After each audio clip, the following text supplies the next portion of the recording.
Hello and welcome back. So over the past few months, I suppose a few years actually at this point, I've really gotten into saunas in Ireland because it's become a really big thing. It's almost like coffee in Ireland now. People go for a sea swim and a sauna. And for me as a business owner, I find saunas are a great way to just relax after the intensity of just day to day. So I've been doing those for a while in different locations like Sandy Cove saunas. I've been doing them in Fad Sol saunas, and there's some really cool brands. And an opportunity essentially came up for me to get involved on a business level with a sauna company.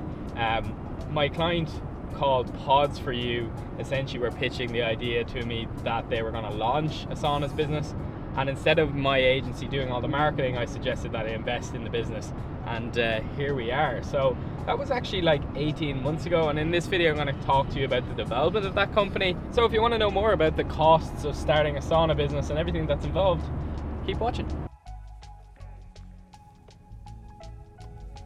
So when we started Saunas For You over 18 months ago, the first thing we did was we started trying to get the sauna to different locations where there's bodies of cold water.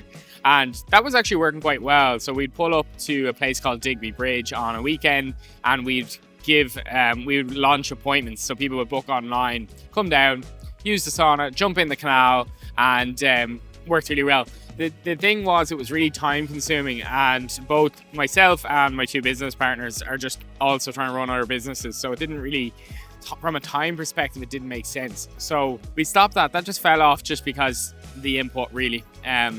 We've now gone back again with a new plan. So we found a permanent location, which we're going to show you today. And then that permanent location essentially allows us to drop the sauna, leave the sauna, hire someone to run the sauna, and then bring people to it on a permanent basis so that they can work it into their schedule.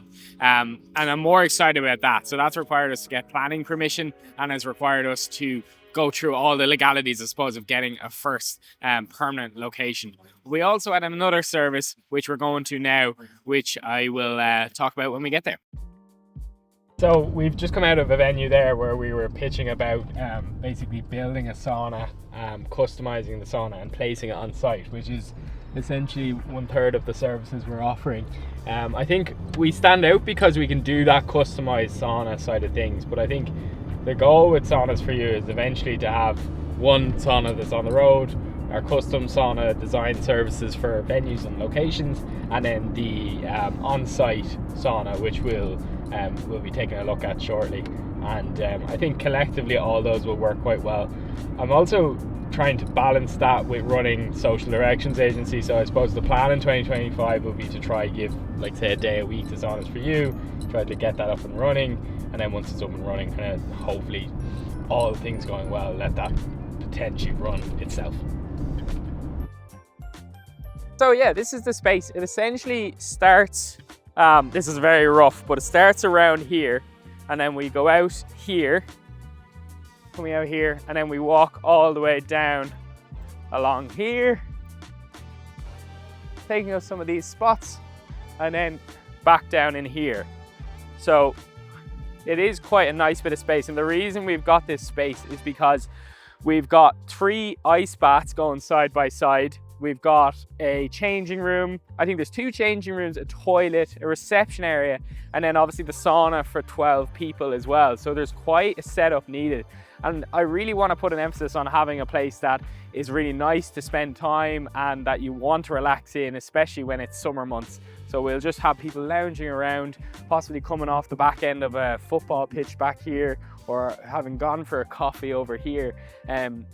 Yeah, this is just a really nice location. So really pleased with this. I think overall, I'm just really happy to get involved again in something that I'm quite passionate about, like social media I've been interested in, and now saunas I'm interested in. So the good thing about this business was initial investment wasn't that much. You know, we had to build a sauna, which cost us about 10,000 euro. But once we have that, now it's all about just our time and our energy.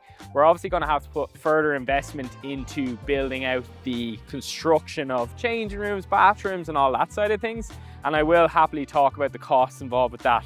But once a sauna business is up and running, you're typically charging about 12 to 15 euro per person, and you can hold between 10 and 12 people in the sauna for every 45-minute session. So I think once you market it right, and obviously that's why I'm on YouTube talking about it, is you market it right and you get people down here and get people using it as part of their weekly routine. I think once you crack that, you have a nice tidy business.